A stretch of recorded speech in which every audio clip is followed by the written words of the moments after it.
The aforementioned incident leak, however, indicates that it is unlikely that Gülen himself was involved and that Gülenists on board tended to come from lower ranks in the change of command. And it would not really make sense to call ordinary soldiers or policemen terrorists when they are obeying their orders, not to speak of the majority of Allied civilians. We should also recall that many of the key suspects were apparently tortured right after the coup.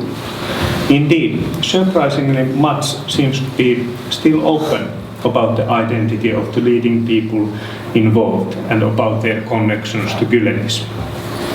As Gareth Jenkins put it just the last month, the Turkish authorities have yet to produce convincing evidence to support their narrative that the coup was Gülenist affair. Jenkins reminds, though, that there is not really evidence for the innocence of Gülen either. That was Jenkins. The present conditions in Turkey have definitely tested the virtue of tolerance among those Gülenists who could not have been directly or responsibly involved in the failed coup. How to react when so many affiliates of the movement have been detained or are arrested, and tens of thousands lost their jobs?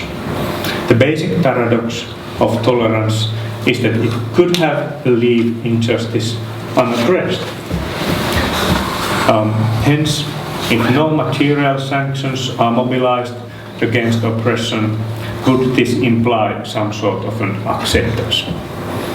Turkish journalist Abdullah Bozkurt has indeed requested more straightforward challenging of the Turkish government by the European Union.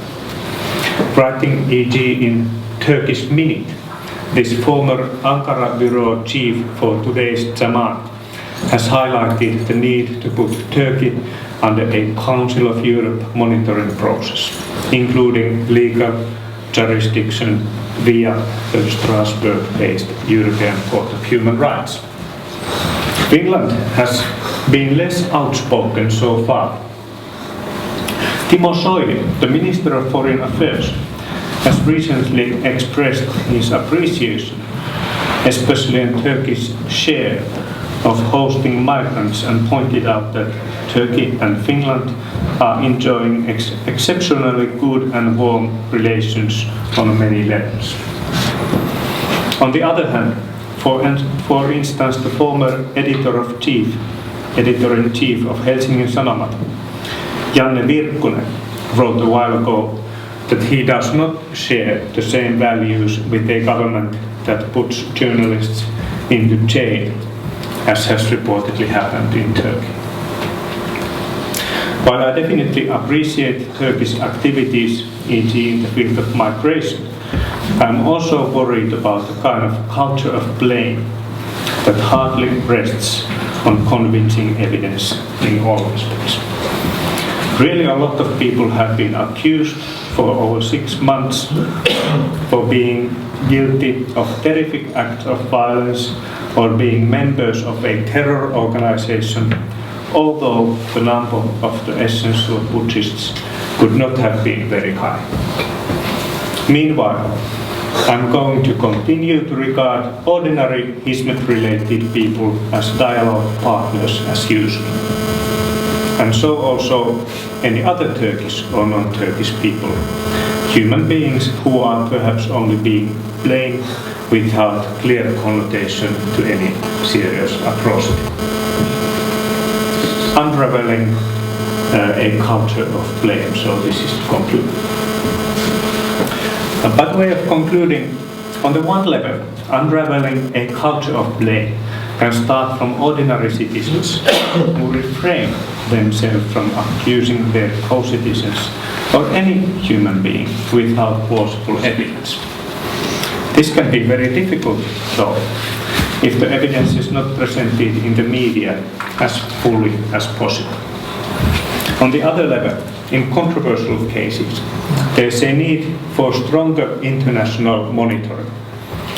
This view could also provide an opportunity for Turkey, an applicant of the EU membership and a member country in NATO, to defend its stance more thoroughly and openly than so far. Finally, there are those Gülenists and other opponents of the AKP who could not have had any responsible role in the failed coup.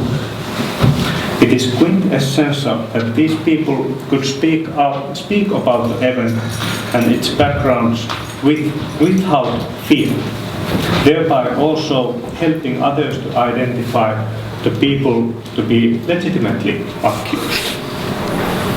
Thus, in my view, it is time to say clear no to a culture of blame against this broad group of ordinary people inspired by Gülen's regular writings on dialogue, tolerance and social activism. To recognize their previous merits in these fields